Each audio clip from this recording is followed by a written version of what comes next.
We off? 30 seconds of carefree bliss. Oof, like wind in your hair carefree. Oh, like using Clorox Disinfecting All-Purpose Cleaner in the home carefree. Yes!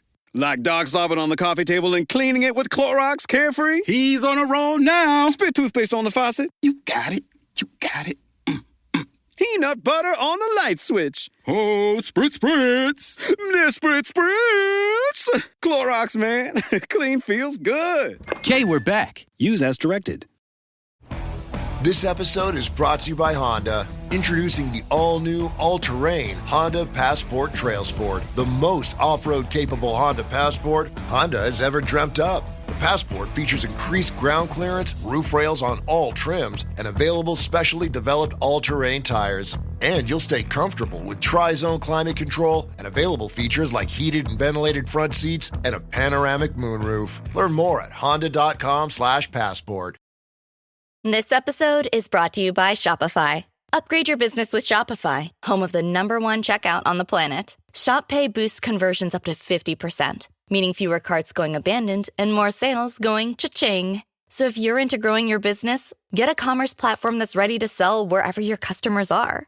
Visit shopify.com to upgrade your selling today.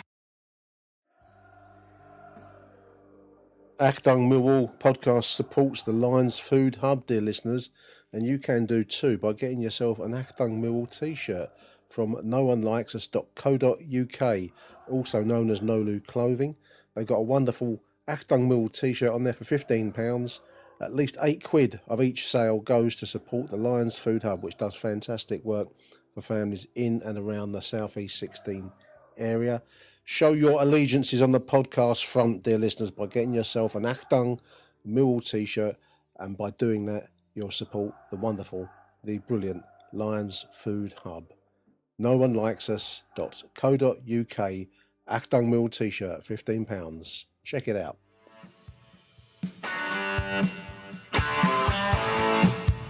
You're listening to Achtung Millwall, broadcasting from the beautiful South Birmingham. Accept no substitute.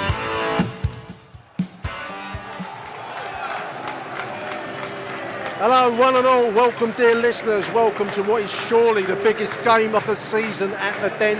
The visit this afternoon, 7th place Middlesbrough for an EFL playoff equivalent of the shootout at the OK Corral. Ladies and gentlemen, tribute to the recently departed Val Kilmer, my name is Nick Hart and you're listening to Millwall, Achtung Millwall, #1 Millwall podcast. I am your Huckleberry. Joining me all the way from Perth in Western Australia, special guest, it's Aussie Dave. Hello there, Nicky boy. I am in heaven. Huge game, dear listeners. Aussie Dave's here all the way from Western Australia. We need a win, dear listeners. Your Lions this afternoon. One change, one interesting change, shall we say. Jensen's in goal, backline Leonard, Kramer, Cooper and Bryant. Denora Mitchell in the middle. Kundal and Honeyman working as those kind of left side, right side midfielders. Up front, Ivanovic and I believe Marku operating as the striker. The Paulie Langstaff sitting on the bench. Well, that's probably a comment on his future, perhaps. I don't know. Anyway, substitutes: George Evans, Femi Aziz, Ryan Wintle, Macaulay Langstaff, Joe Saville, Drake. I don't think that's Sir Francis. Wes Harding, AJ Matthews, and interestingly, Camille Negley. So we've got some options coming off the bench, dear listeners, for this critical afternoon. Sheffield United, I just saw as we're coming into the ground, getting beat by Plymouth. I don't know if that's a full-time result. Lions sitting 9th. Coventry's late goal in the week, not really doing us any favours. They sit in the prize 6th spot, 62 points. Middlesbrough behind them, 60 points. Millwall in 9th on 57 points. We've got to win this one, listeners. Decent looking crowds in here. It's a lovely warm afternoon here in South Bermondsey. Flags are fluttering in a very gentle breeze. It's shirt sleeves all, but dear listeners, massive afternoon for the Lions. Millwall, of course, in their dark blue and white. Middlesbrough in their traditional all red. Apparently we've lost both of our previous 2 league games against Middlesbrough according to the BBC's stats page. So we're looking to set that to rights this afternoon. They're a decent team. This is going to be a big tall order, especially with injuries having played their part so much in this season. No Coburn today because his parent club is Middlesbrough. It's on loan from the the Reds this season. What's their nickname? The Borough, not the Reds, are they? It'll be Mill to kick us off. Attacking the away ends, as per the teachings and dictums of the Venerable Bede back there in Jarrow Monastery. 9th century Anglo-Saxon England. It's going to be Casper de Noor that gets us underway. Good atmosphere inside the ground. Huge match. A win this afternoon keeps us in the mix. A loss probably puts us out of it. A draw don't really do us any favours after we go. So massive stakes on the table. And so for Middlesbrough as well. You know, they're chasing the 6th spot. Early free kick. That was Ivanovic winning a free kick on the right side. So yeah, huge situation for Middlesbrough as much as it is for us Millwall. There we go. Right-sided free kick, George Harding to take. We're not even inside the first minute, dear listeners. The big guns, Kramer and Cooper, have gone forwards. Leonard's there. Ivanovic lurking on the back of the D. A healthy away turnout from Middlesbrough, apparently, listeners. The away end is largely full up, Dave tells me. I can't quite see from my angle. So it's going to be Brian that takes. It does indeed turn to Brian. Floated in. There's a header, free header for Tristan Kramer. Should have done better there. First chance for Millwall. He'll be disappointed with that, Dave. Yeah, good start. Yep. No Aaron Connolly in the squad again, listeners. Alex Neil, speaking to the London News Online in the week, said he'd had that knock last week versus who did we play last week? Whoever we played last week. 2-1 win. Who was it over? I forget. Oh God, losing the plot. But he took a knock in that game, was unavailable in the week. That magnificent win up there at Sheffield United. Unavailable today, it seems. Portsmouth. Come back to me. Losing the plot, listeners. I'll be tuning into other podcasts in my stead. Carry on like that. Great effort, Billy Mitchell. Crowd behind him there, loving that. Forces a throw in for Millwall, just inside the Middlesbrough half, 5 minutes into the game. Middlesbrough trying to keep the ball, slow it down, take some of the sting out of the occasion. They put that straight into touch there, trying to take the pace up a little bit. 6 minutes in. Great tackle, Billy Mitchell. That was a wonderful tackle there, just to take the ball away from his man and draw the free kick. Really nice play, Billy Mitchell, dear listeners. Not quite a full house in here, dear listeners. A few seats dotted around the place, but pretty full. I'd say about 90% full. Right, that's going to go into touch to the hoots of derision from around the den. We're on 12 minutes. Early impressions, Middlesbrough here to pass the ball Continental Ali style. Knock it around, contain. Almost certainly try and nick a goal at some point. Mill so far been first to the ball in many cases, but we've only had that one early chance for Kramer from the early free kick. Nice interview with Casper on the South London Press podcast. Do have a listen to it, listeners, well worth it. They have a section on each of the 5 South London clubs, including now Bromley. But included an interview with Casper. Oh, that was almost a nice little 1-2 to releasing Marku on the left wing there, just in front of him. Unlucky.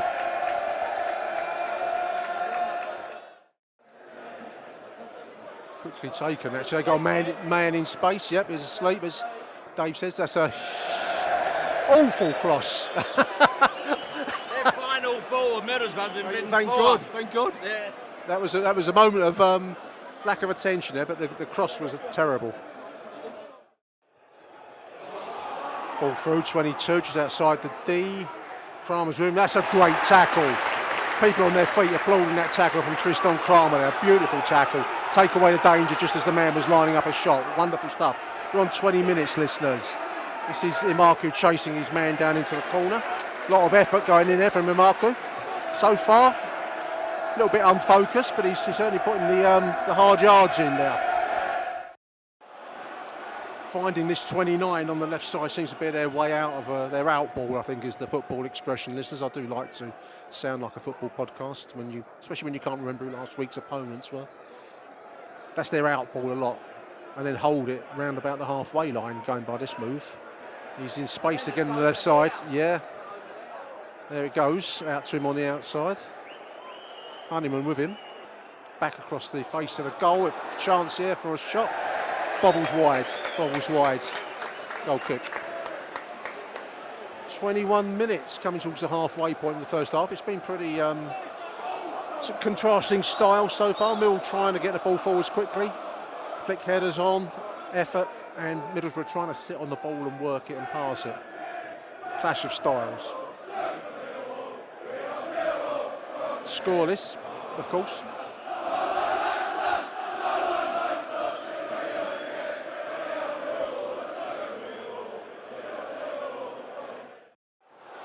Middlesbrough on the break now. Beautiful cut out by Kramer. Just as there's a hint of danger there. Little back heel flick from... Nice imagination from Ivanovic, but Imarku just wasn't on that one. Back heel flick pass would have been... He'd been like a couple of yards ahead there. It would have been a beautiful move. Borough, 33 minutes. It's outside the Mill penalty area. That's falls to the 10 on the right side. That's a beautiful sliding block. Listen to that applause. And stopped well between Lucas Jensen and Joe Bryan. A beautiful sliding block by Joe Bryan on the right side of his shot from the 10. And then Jensen does well to keep it from going for a corner.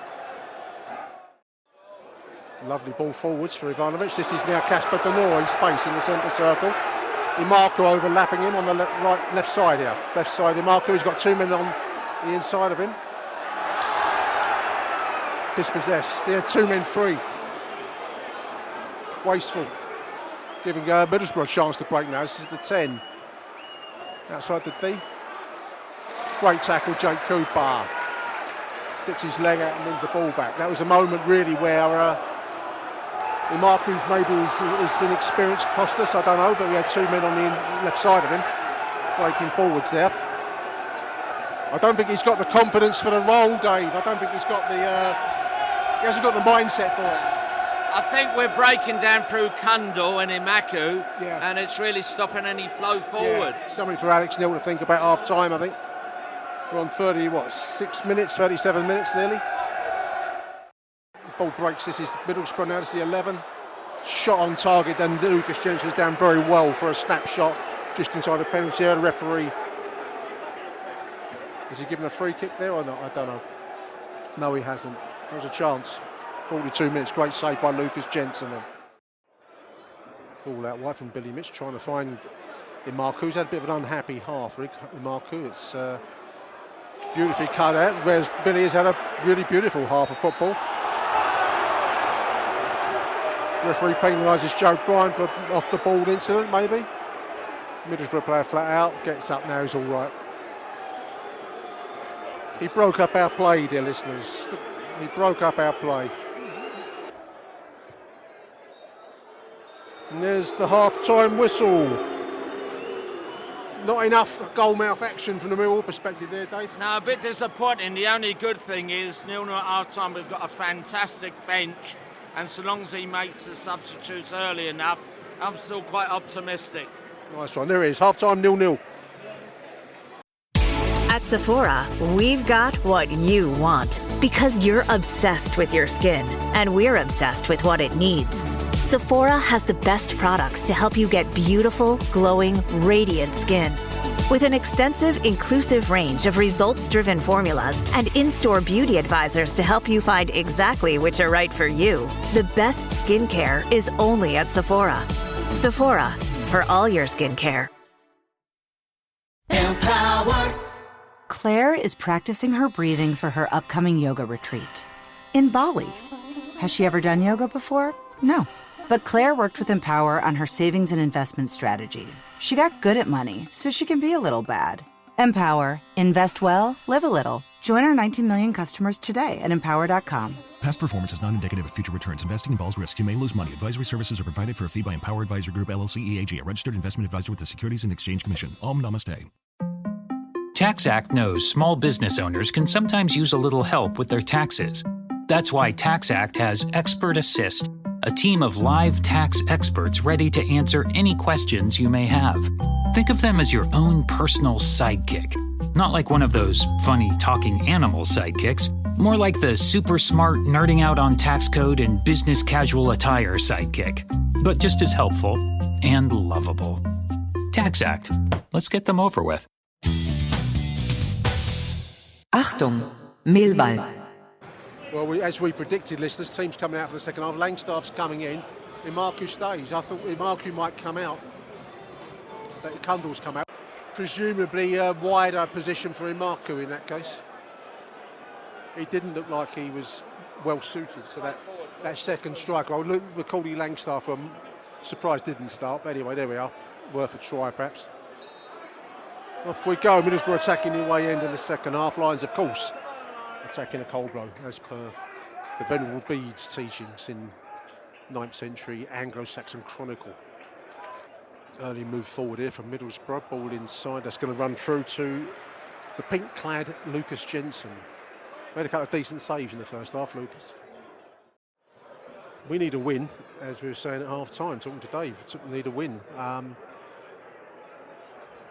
Generally speaking, Alex Neil doesn't make half-time substitutions, does he? He seems to make them more in that last quarter of the game, but it just wasn't working in the first half attacking-wise. It's going to be interesting to see how it goes second half. Here comes the free kick. It's a deep one. It's into the mix.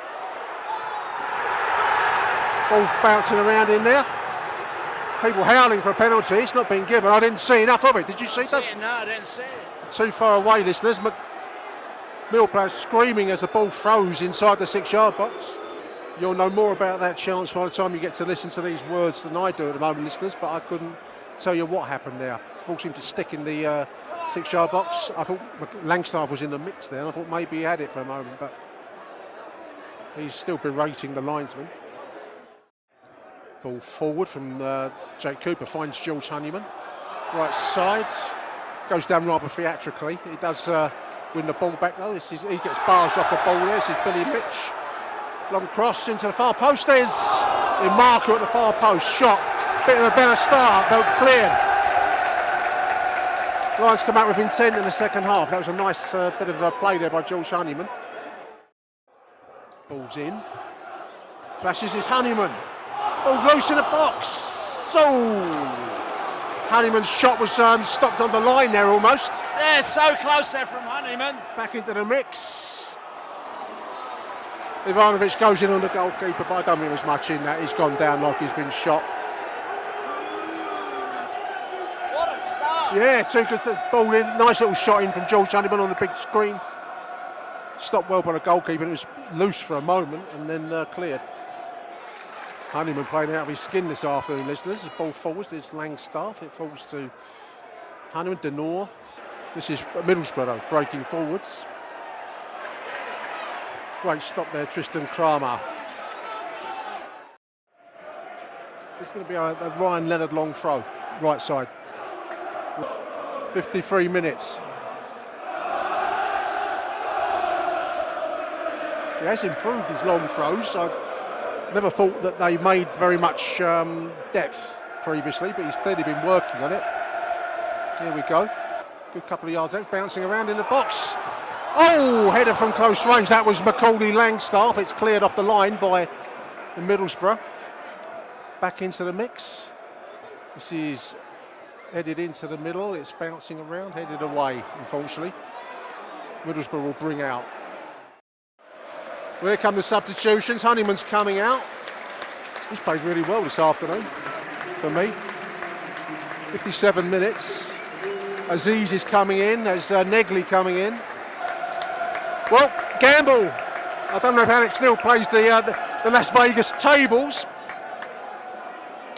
but we are on the high rollers section of the casino this afternoon, listeners. 29 evades Ryan Leonard, gets away from him. 10 on the edge of the penalty area, almost gets a free kick there. The play continues to 7. Shot wide. I thought that was in for a moment, Dave, didn't you? Yeah. Shot from the D there, wide right, just. Little downward header, there's Macaulay Langstaff. Aziz, first time shot across the face of the goal. Wide right, but great to see the effort.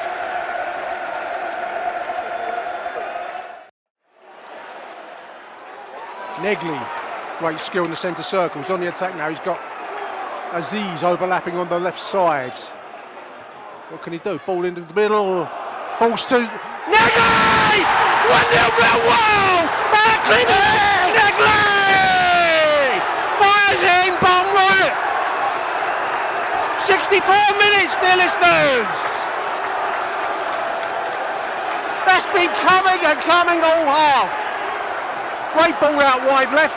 Ball in from Femi Aziz. It falls to Camille Negley, who slots it away with a palm into the bottom right corner. 1-0 Millwall!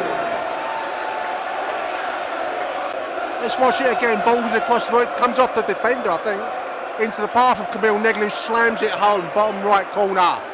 1-0.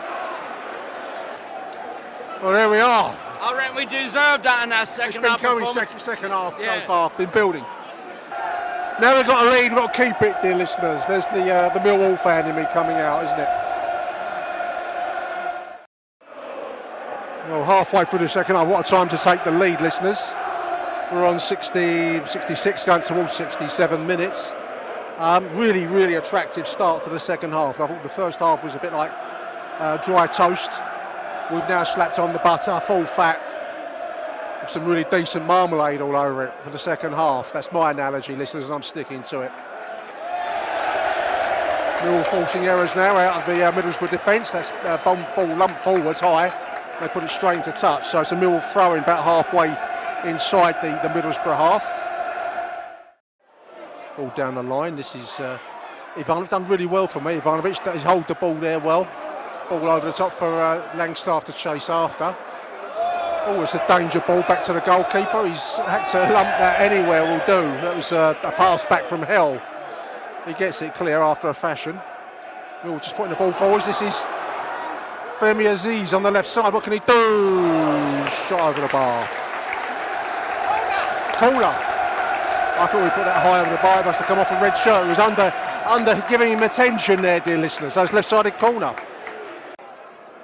In it comes. It's a deep one, headed wide, I think. I think it came off of Ivanovic. Great play there, Langstaff. This is Ivanovic. This is Billy. A little body swerve there, Johan Cruyff style. I'm going to call him Johan Mitchell, dear listeners. Here he is on the right side. What can he do? One on right-sided corner. The crowd are applauding his every move at the moment, dear listeners. Well, this is Langstaff's best game on this. I think he's played really well. But Mitchell's my man of the match so far. Yeah, he's playing well.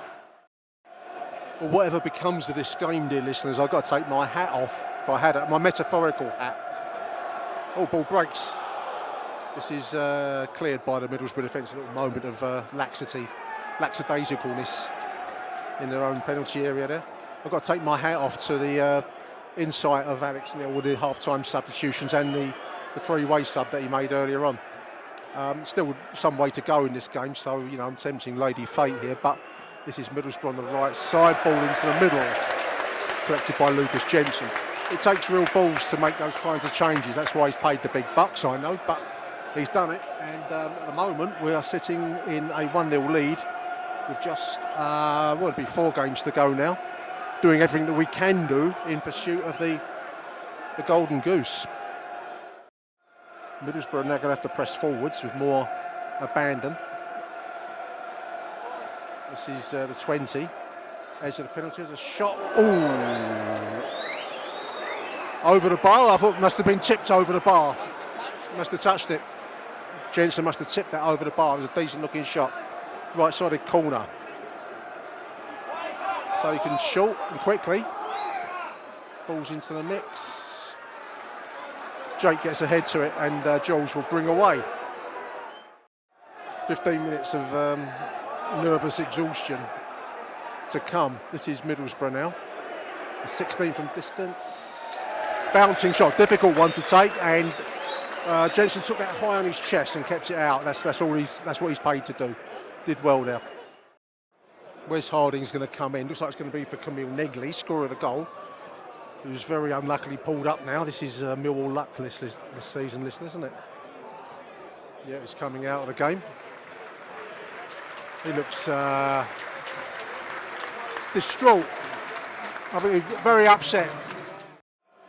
Slight hush come over the den. That's obviously a big blow. The loss of Camille Negley so soon after coming back from injury.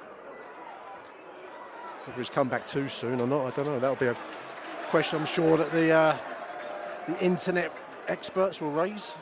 Score of the goal, so it could be a vital goal. Billy Mitchell chasing down there. Look at this. Ryan never puts his man on the deck, and that gives away a free kick. Yeah, it's never easy, Dave. Is it?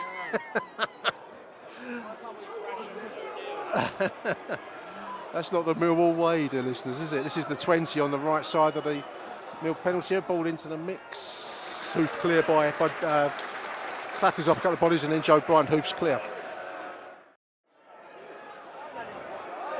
Middlesbrough now, 20. Finds a man throwing space on the left side. This is inside the penalty area. Shot over the bar, 21. Wow. I thought for one awful moment that was dipping in underneath the bar there, listeners.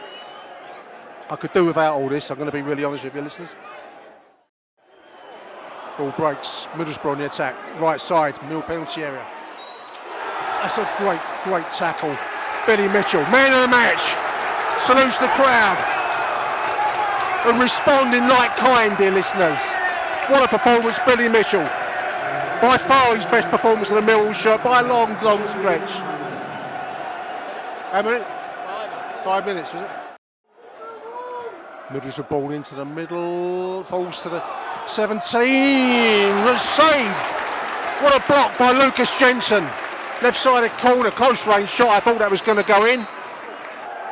Lucas Jensen somehow getting a block on it. It's a left-sided corner being taken very quickly, though, listeners. The 18, referee's pulled it back, so it's going to be taken a little bit more thoughtfully, perhaps. Taken short. 20. Hoof clear. Anywhere will do. Ivanovic in a foot race with the goalkeeper out there. Ball breaks. Femi Aziz, Macaulay Langstaff on the inside of him. It goes past him. It should have been played to Langstaff. Didn't play it to him. It was a moment there, listeners, where Langstaff had no one in front of him. If it's 5 minutes, time should be up any minute now, listeners. According to my watch. My unbiased, neutral, Bizzell watch. It's a problem. There is! What a goal! What a result, Dave! Done it! What a win! What a magnificent effort to a man! What a show for that second half, Dave. Yeah, and we are on a run now. Come on, Blackburn! Absolutely. Man of the match. Tristan Kramer in the stadium. For me, Billy Mitchell. Take your pick. I mean, Ryan Leonard. Ivanovic up front. What a show.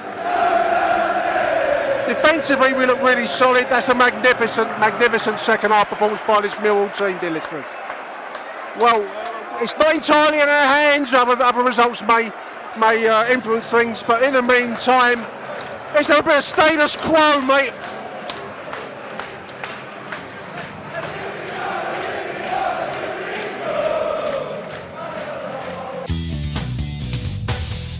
Achtung, Millwall. Welcome back, dear listeners. In the wake of yesterday's magnificent second half performance, certainly that 1-0 win that very much keeps the Alex Neil Promotion Express rolling. No leaves on the line at the moment. Joining me to review the game yesterday is a very bouncy and a very upbeat Harry Warren. Harry, are you the same Harry Warren that I used to talk to? It was a bit downbeat, or is he a different person now? I don't know what you mean. I don't know what you mean. I've seen the light. Well, you're doing the projected league tables with us in 6. I mean, Lady Luck would have to. I was going to say Lady Luck would have to smile on us. I think we'd have to sleep together and wake up next morning for that to happen. But it keeps the season going, doesn't it? At the moment, it was a wonderful win yesterday. Yeah, it was a great win. I think all we can do is keep winning. But the predicted league tables and all that stuff, and it does rely. The cards on the table. I don't think Bristol City make the playoffs. That's my take. You think they're on the slide? Well, I just don't think. I think they've been there. It's like Coventry as well. Like a couple of them have got to play each other a lot. Yeah, they do. They've got worse runs, and Coventry playing Hull. Hull now need to win with the results this weekend. I know it's easy to say for us that we need to keep winning, but Blackburn are 6 points off it.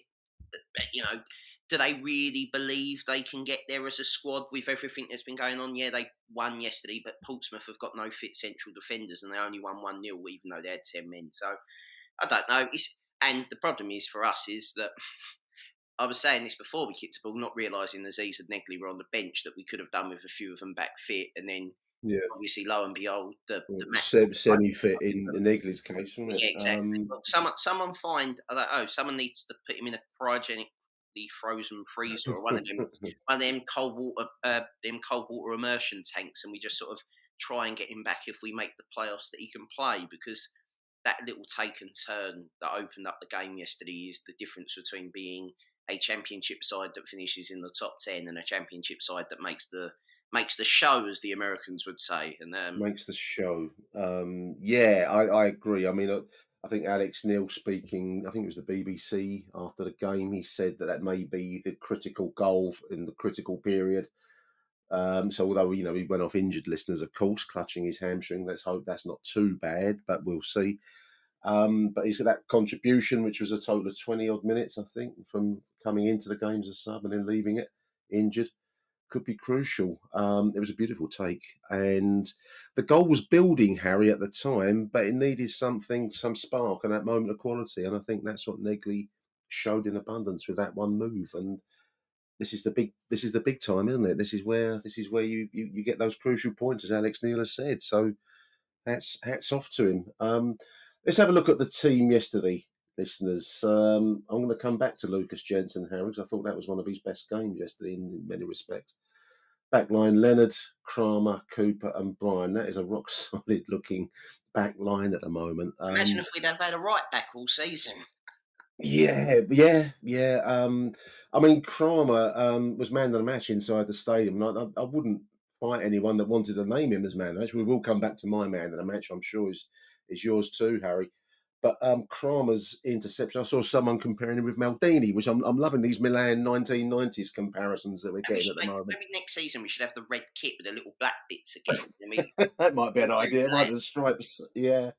But it was, huge performance. The whole back line, Harry, yesterday. Kramer in particular, for me.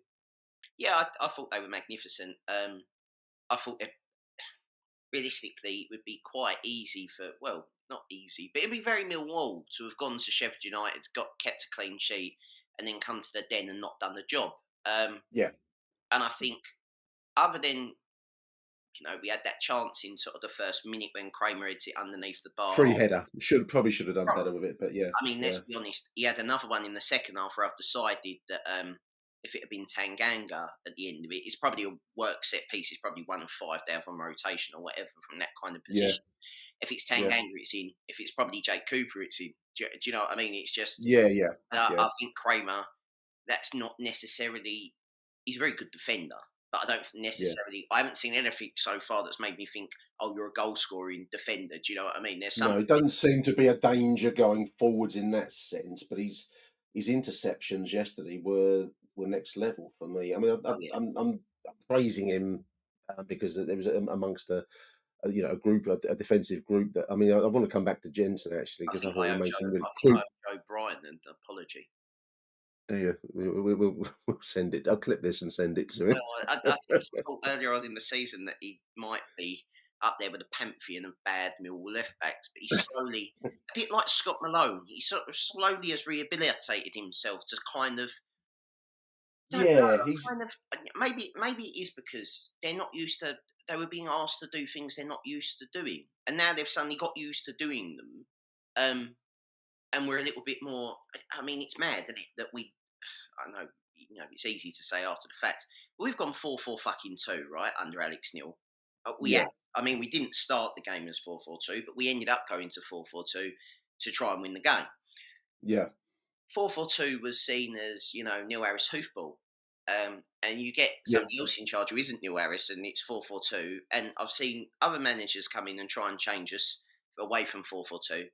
And it never works, right? Like, it just doesn't work. And 4-4-2 is like a banned word. But you've got people like Pep Guardiola now saying, oh, well, football's become, even Pep's going, football's become too possession-based. And it's methodical. fucking Millwall should be fucking in Jurgen Klopp's world. Millwall should be heavy metal football. Like, it shouldn't be any different, right? And the reason it worked for them 25 minutes is because the Den was on song, we were on top, the noise builds, the crescendo builds. It's like being a sort of a heavy metal opera almost, that all the parts come together into this big fucking explosion of noise and aggression and anger. We're waiting for Slash's guitar solo, aren't we? You know, yeah. Oh, you wouldn't have it any other way. And it felt, I know it's going to sound easy after that, it felt inevitable that we'd score in the second half. I just felt it. It doesn't in the second end up like that, but just you could feel it coming.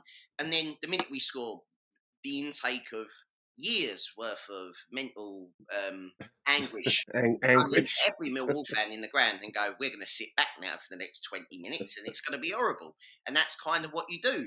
You know, we can't score too soon. And it just feels...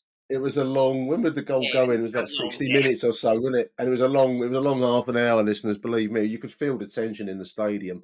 I mean, let's go back to the first half. I thought it was a fairly poor first half from the Mill perspective, and what I will praise Alex in is if he makes an error or a mistake, and the errors were obvious, I think, to everyone watching in the first half yesterday. He's not afraid to make adjustments, and I think that's to his credit. You know, he tried in Marco up front. It didn't really work. Kundu, I thought, had a very poor first half and was replaced with Langstaff. I just want to give him a little cameo mention because I thought he did really well, given his season, his difficult season he's had, Harry. I thought he really put it in for us yesterday afternoon in his style. In his non-scoring style. He reminds me of Tom Bradshaw, but with legs now. Do you know what I mean? Like, yeah, I mean, I think that's fine. You need someone to do that pressing work, and the other two are in front of him. Do not get me wrong.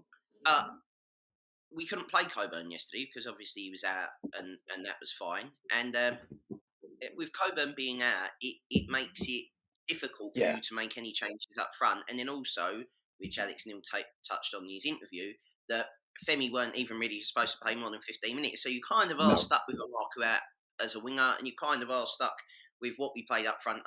But Kundal, other than his first game for us, for me, it's gone rapidly off the boil for me. Really, really bad, and not just you don't give him service or you just don't play, like his touch is off. Don't know if he's carrying a knock, but kind of in a way, it's fine to have that kind of player off the bench. But when they're not on form, they always look like a luxury because they don't do the work. And also considering the fact of another point that we'll come on to. We should be playing a certain player should be playing in that position in front of him after the last week. Whatever they're giving to Billy Mitchell, whatever food, whatever drugs, whatever blood doping techniques we've found, Billy Mitchell has turned into the Bermondsey fucking Beckenbauer. He's turned into absolutely. I don't understand what's happened. Well, I mean, I can mention him obviously because I've given him 10 out of 10 on my little list of ratings. I can't imagine what he could have done better yesterday. It was a magnificent show by Billy. By far his best performance as a Millwall player, given the circumstances, given the injury list that we're carrying at the moment and the stakes that are on the table, Harry. For him to step up and produce that level of performance was wonderful to see it, and you could just see the joy in his face and the crowd responding to him. One of our own, as the song has it, and I thought it was a huge performance. 10 out of 10 for me. I don't know what else. If that don't get a 10, I don't know what would do personally. I mean, he got better as he went further forward. I mean, this is sideways, backwards Billy. Is that sort backwards of Billy? And what it's his well-weighted pass in the week that got the goal, wasn't it? Up at Sheffield. And you know, it's quite interesting when he took the Nor off. A few people around me were like, I don't agree with that. And then Saville went and sat in front of the back four and sort of done the mopping up and tried to tactically foul his way through and do that, which was good. But normally, what happens with that is Billy ends up coming deep, and there was quite a clear conversation between the two as they come on that Billy was told to push on, go further forward, and it freed him. It gave him almost like almost like a weight, like the fucking I don't know, like a Reliant Robin had been taken off his back. He was allowed to suddenly be a football player again and not be. Well, it's producing depth to his game. I mean, you know, I think we all. Personally, I think most Mill fans love Billy, but there's always been this backwards Billy curse that he's been stuck with. But now he's getting forwards, and he's got vision, and he's got as a depth to his game, as I just put it. And that's the level that we're aspiring to. I want to give a mention to Alex Neil for finding these attributes, Harry. I mean, Joe Bryan's improved. You know, you've said it yourself. I think we're seeing improvements in many players across the squad. Now there may be one or two that are at the limits of where they can go to, and I think poor Idemo might be at the limits as to where he can go to. It didn't really work for him in as that second striker. Personally speaking, I don't think. And then you do see quality when Aziz comes in, even though he's not fully up to a half an hour's worth, but he did give everything he had to give. And I thought it was his cross that produced the goal, wasn't it? What a finish by Camille Negley, Harry. We've real take and turn and quality. Such a shame to put him off injured. That's a very Millwall twist of events, isn't it? Definitely. I mean, the other thing with Marku is he always seems to do better when he comes on off the bench. Like he's an impact player, isn't he? He was absolutely honking against Watford in the first half, and then second half, I was calling for him to be shipped off to fucking Stevenage at half time, and then the second half, send him to Stevenage. he comes up and lays the ball on a plate, and obviously the North scores, and that's kind of the start of. Unfortunately, we'd lost to Bristol City, which now might end up being the thing that does for us. But back in that kind of time, it was that's quite nice. We're still sort of in it. Anything can happen. We'll keep going. The problem is with Millwall is, and I don't know if this is everyone the way you're feeling waking up on this Sunday morning, but we're quite good at trying to get there, right? But if at any point we get to sixth, we'll fuck it up. By the way, so I don't want us to be sixth at any point, or fifth, because fifth's a possibility. I don't want to be sixth or fifth at any point during this fucking run until But I'll pass 2 on that final Saturday or Sunday. Last minute against Burnley, where Burnley have only lost to 2 teams all season. We're one of them. Now, if it's not the most fucking Millwall thing of all time that we do a double over a fucking team that everyone's going to have picked to win, and we end up giving Leeds the title, that would be the fucking most backward fucking thing ever. But it could still happen. But we're I don't know, like, you want to believe, but then we've been hurt so many times before. Like 2 years ago against Blackburn, it was in our own hands at the Den on the last day, and we still managed to fuck it up because. Oh my God, it's the coolest thing ever. Hey guys, have you heard of Goldbelly? Well, check this out. It's this amazing site where they ship the most iconic, famous foods from restaurants across the country, anywhere nationwide. I've never found a more perfect gift than food. They ship Chicago deep dish pizza, New York bagels, Maine lobster rolls, and even Ina Garten's famous cakes. Seriously. So if you're looking for a gift for the food lover in your life, head to goldbelly.com and get 20% off your first order with promo code GIFT. This podcast is supported by Progressive, a leader in RV insurance. RVs are for sharing adventures with family, friends, and even your pets. So if you bring your cats and dogs along for the ride, you'll want Progressive RV insurance. They protect your cats and dogs like family by offering up to $1,000 in optional coverage for vet bills in case of an RV accident, making it a great companion for the responsible pet owner who loves to travel. See Progressive's other benefits and more when you quote RV insurance at Progressive.com today. Progressive Casualty Insurance Company and Affiliates. Pet injury is an additional coverage and subject to policy terms. 5 immersive worlds, 1 amazing theme park.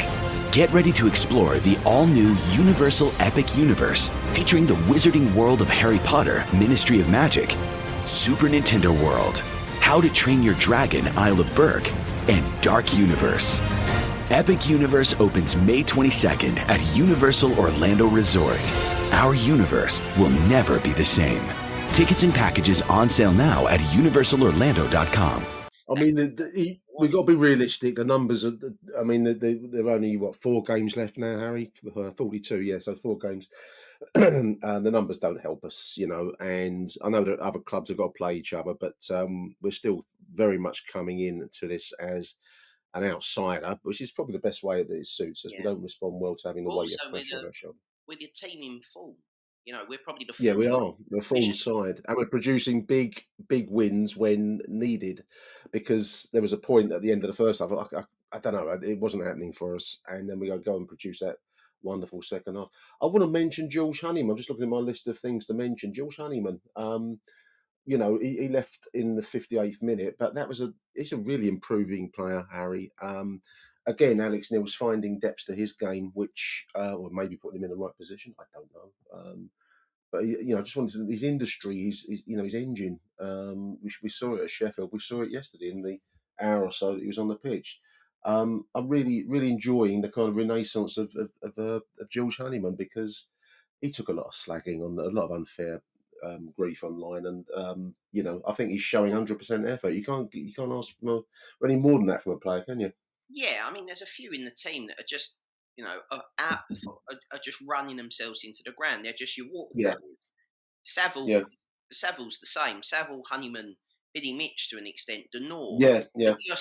They're your core four that are so important now in the modern game in terms of being able to swap them in and out and interchangeable. People go, they're much of a muchness. Well, actually, they are much of a muchness, but that's a good thing. Also, the fact that Ryan Leonard has returned has made us suddenly, Oh God, yeah, and he played further forward yesterday with Harding coming in, didn't he? Yeah, exactly. Imagine 2 weeks earlier if we'd had Tanganga go out injured, what would we have been doing? Would Uncle Wes have been playing right back and Kramer pushed inside, or And it's thank God he's got back when he has. Let's with Ryan Leonard's injury record, let's hope that he's currently locked up somewhere, not being able to move and so on and so forth.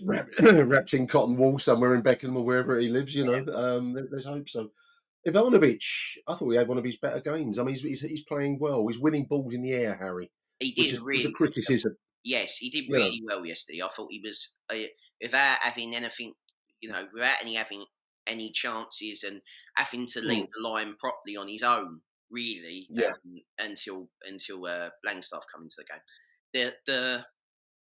The difference between him, I mean, the only thing I'd say to that is obviously the chance he misses Tuesday night is very unlikely. And today, might haunt him a bit because he should have done better with that. That's for sure. Yeah, but, at the end of the day, I'd rather him miss that one than miss one when it's 0-0 and 5 minutes to go and whatever, because I'll think he'll bury it.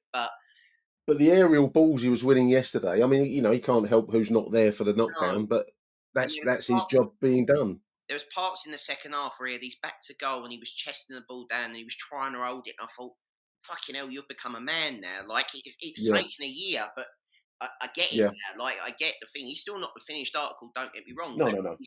He's definitely brilliant in terms of what he is for now. This is the work I'm going to guess that Alex and Neil and the coaching staff are doing with him, because I mean that's a real art form, isn't it? Laying the ball off and flicks and.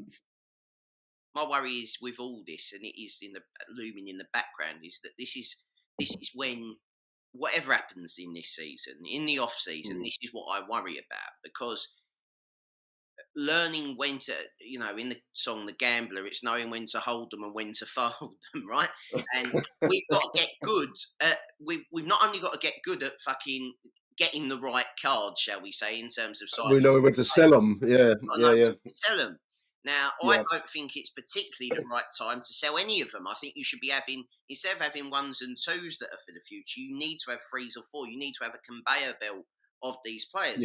Talent, I'm assuming is the next cab off the rank, has his Lovelace, as Bobby Backache that we've never seen, and the other one. I don't know. We've got another one that we ain't played yet. Fucking AJ was swarming up yesterday, wasn't he? I thought we might see him, but we didn't. I would imagine Langstaff will move along in the summertime. I don't know about Cundall, who I don't know what the contractual situation is there, and and so on. But you are right, because the whole purpose of this model is that you kill your darlings, don't you? You sell when people start screaming, "Why are we selling our best players?" Because that's what you've got to do to bring in hopefully better players and hopefully develop. I mean, that is how Brentford did it. I remember they sold Ivan Toney, didn't they?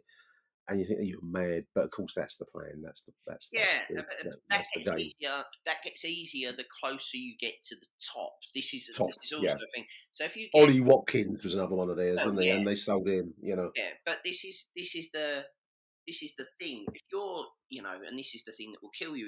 This is what football is. It's a gamble to get into the playoffs, because once you're in them, you're 3 games away from the Premier League, and the Premier League prize pot's 200 million.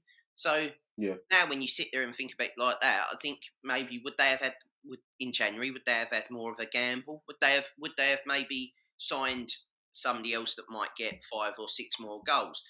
Look, at the end of the day, we are where we are. We're as close as we are. The thing that always annoys me is that we always come with this run now, right? So you can't. We never start well, so we're never fourth, right? So no, other than under McGee, right? You're never fourth, so you can't go right. Well, we're in this now, so let's kind of let's back the manager and let's have a go. They did at that time. Obviously, they brought Dion Dublin, but they the thing that would annoy me is if we go into this summer and we sell Ivanovic, right, for say what did we buy him for? Say it was 2 million. Two. Say we sell him for 10, right? Because he's a 10-goal striker.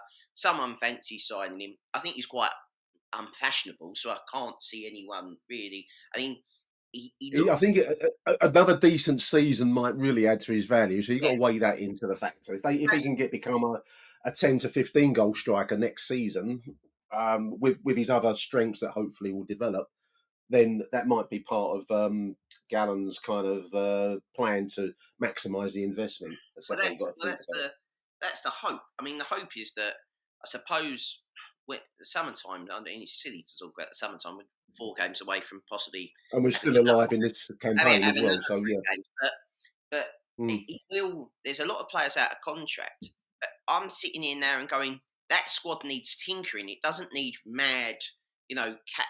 No, major surgery. No.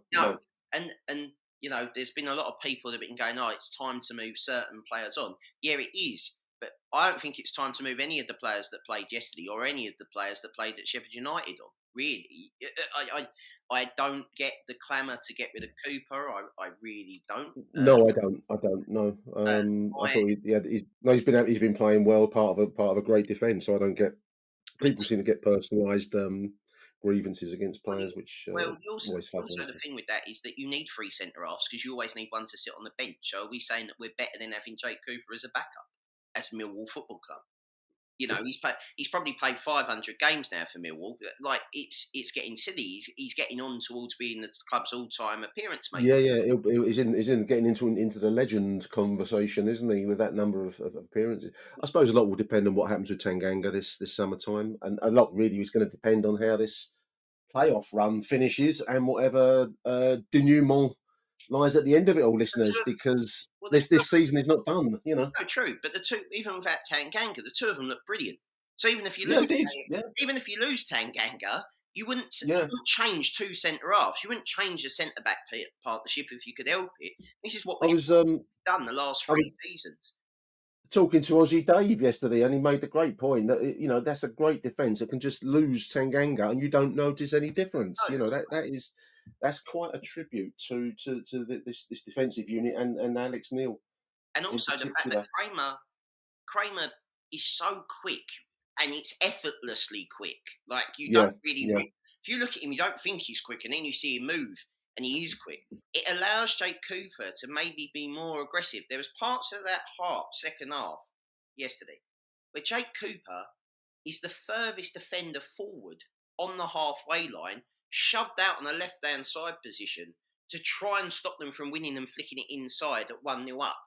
We'd have never fucking seen that before. That Millwall would have got deeper and deeper and deeper, but they trust the fact that Leonard's quick, Tanganga's quick. Not Tanganga, I'm calling him Tanganga. That's how good he plays. Kramer, and Joe Bryan were that confident in the fact that, you're not going to beat us for pace here. Jake, go and fucking win everything. Go and fucking header everything away and clear it and let the midfield sort it out.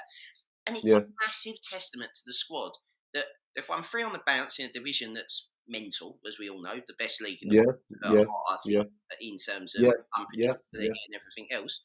And we're there, we're in the fight. Yeah, all right, we're 9th, right? And we're on the same points as 3 other teams, and then we're 4 points off 5th and 2 points off 6th. Yes, we are. But realistically, if we win every game and we don't get there, we haven't got there because we've, had bits of the season where we've been flat as a pancake, and we've had bits of the season where we've been brilliant, right? The run just before under Neil Harris, where we beat Leeds and we beat Burnley is a brilliant bit, and then we went flat for 3 months, and then all of a sudden we've picked up again. It's very Millwall. It's a very Millwall season, but it's positive. Whatever happens, this season is it has to be looked at as a positive. It is, as long as we don't hit the fucking sell too early button in the summer, which terrifies me because it's a very Millwall thing to do, is to just get some stability and some logic, and then just Yeah, and start flogging. Yeah.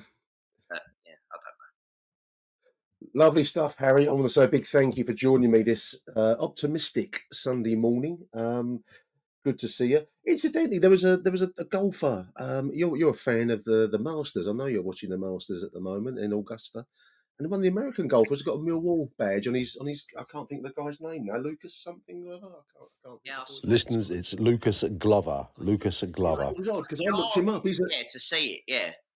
And I looked him up. Well, maybe he's a local boy. I've never heard of him, but he's an American guy, and he's got this large Roaring Lion Millwall Football Club badge. And what was his name? Not Lucas. Can't think of his name now. I've lost it. We've got Lucas Jensen on the brain. No, not Lucas Jensen. Anyway, good luck to that anonymous American golfer out there. And he's an American boy, so I don't know what the link to unless his caddy's a Millwall fan or something. I don't know, but maybe he's from Boston and it's a JB thing. Linked in with Chestnut Hill Ventures. Yeah, maybe. He's quite like that, isn't it? Golf. It's a bit Masonic Lodge. Well, I can tell you, listeners, it won't be me out there the way I'm playing, the way I play anyway. Harry Warren, good to see you, mate. Good to talk to you. Nice to have you in an optimistic mood as well. Big thank you, Harry Warren. What's it? It's like being on a promise from a liar, isn't it, Nick? Arrivederci Millwall. Bye for now. Hello? Aussie Dave here after that vital win against Middlesbrough. I've come from Aussie land, watched 3 games, won 3 games. I'm doing the best I can.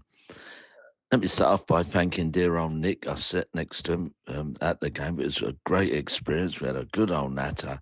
And afterwards, it was really nice to have a couple of pints, debriefing and talking about life. And him telling me some hilarious stories of driving in India, never to be forgotten. Also caught up with other Millwall family. I saw Chris and Disco Steve. We chat with chats and saw the Amaras from Lions TV. So connecting all the boxes. Onto the game. Overall, thought we deserved it. Next point, we really do miss Coburn, and hopefully him and Ivanovic, who are becoming a bit effective now, don't get injured, and gives us a bit of optimism. Imaku, I didn't mind him, and I thought he would come good, but seeing him yesterday, he's got to move on. Langstaff, a bit similar. Thought he had one of his better games. He was more influential than Kundal, and but at the end of the day, if we've got dreams of doing better next year or even this year, I don't think he's the man for us. Negley, we're really going to miss him. I know he was a bit rusty, but I was looking forward to him and Aziz playing the rest of the season. And I gave a call to Alex Neil. He's out for the rest of the season. Aziz, really good player, straight on, effective, and obviously made the goal. And finally, I'm probably going to lose a lot of Millwall supporters here, but I prefer Kramer to Tanganga at the back. Just think he's a bit taller. I think his distribution is better. And I think Jensen and Tanganga seem to have some type of fractious relationship, always arguing at each other, and that wasn't occurring with Kramer. And I think it improved Jensen's performance. Anyway, I'm off to Blackburn now, surely going to be 4 in 4. Come on, you Lions. Hi, Nick. Glyn here.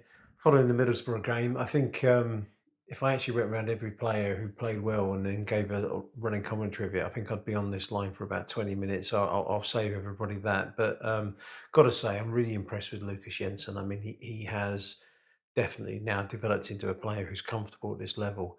And I think recognition has to go to Andy Marshall as well, who now has taken 2 keepers, and Mateja Sarkic obviously taken from us many, many years too young. But 2 players, him and Lucas Jensen, who came to us not quite ready for this level, but over time really develop into good players. And I'm really delighted to see how Lucas Jensen has come on. I think he's going to get better with every game he plays. And I think he's 25 years old. I mean, he's got another 5 or 6 years before he's at the top of his game. So that's absolutely tremendous, and well done to him. I think Tristan Kramer just looks absolutely comfortable at this level and looks like he could take a step further, to be totally honest with you. It's to his credit that, you know, a player of Japhet Tanganga's capability is out injured, and we just haven't missed him. And honestly, I think Kremer would feel hard done by to be dropped when Tanganga's back. You know, both really good players playing in the same position. I guess, you know, it's the only good news is that I guess if Cooper gets injured, we've got a really able replacement to step in. Billy Mitchell today was just outstanding. I don't think he did much wrong at all. If anything, I think he was just, you know, 100% contributing positively to the performance and getting stuck in. He just had a bit of fire in his belly. And there was one point as which talking about that, Ivanovic as well. His hold-up play today was superb. Really, really good. And to be playing like a target man at, what is he, 19, 20 years old? I was talking to some friends of mine who live up in the north where I live, and explaining to them that our two strikers are 19 and 20 years old. And quite frankly, you know, they're playing and looking comfortable at this level. What a tremendous place to be in. And I think the pair of them really do stand to be, you know, great professionals with a long career ahead of them, hopefully. But yeah, I think Ivanovic looks really good. And there was one point where the ball landed to the keeper, and the keeper sort of gathered it nice and safely. But Ivanovic followed in and went to go and stand over him and glare over him. And one of the Borough centre backs come and put a kindly arm around him and sort of shepherded him away. And, you know, don't be silly, lad. But actually, that little bit of nastiness, I think that's what's been missing. And you know, he's got it now, and he's definitely playing like that. So all over. The only player that I think really, I'm just not sure about now is Amaku, and I've been a long-standing supporter of his, and I just wanted him to get time and opportunity. And the trouble is, what I don't see from him is when the ball comes to him, I don't see many ideas. He seems to sort of just freeze in the moment. He's great if he can knock the ball past a defender and run it to space, but when he's got a defender in front of him and he's got to do something tricky to get round them, doesn't really seem to know what to do. You know, I've been really impressed with the fact that he's played a very important part in the team performance and will keep possession and not take silly chances, which has been, you know, greatly appreciated. But what's missing is that sort of magic touch that you get with Femi Aziz, as somebody who can just go around the player and put a dangerous ball in. And I think Amaku needs to demonstrate that pretty damn quickly. He's got a few games left this season, and, you know, hopefully he'll get a few more starts. But we need to start seeing some trickery from him. Otherwise, I think it's probably not the right time for him. Anyway, that's it. All in all, really great performance, superb team performance, superb squad performance, and I think the management team have done a terrific job. So well done, Millwall. Come on, you Lions. Thanks to Aussie Dave and to Glyn Horner there. I will be back, dear listeners, tomorrow with Merv and the remainder of the voicemails, so do stay tuned for that. I just want to close by tipping my cap to Chris Chat with Chaps, Chris and the boys for organising that cancer research, fundraising drive that they did yesterday. What an effort, and hats off to everyone associated with that show. Do have a listen to it. It's a great podcast, Chat with Chaps. I'm sure he don't need my endorsement. He's doing quality work, and that was a brilliant effort yesterday, boys. So well done for that. So until the next edition, which will probably be tomorrow, dear listeners, from me, Nick Hart, it's Arrivederci Millwall, and bye for now.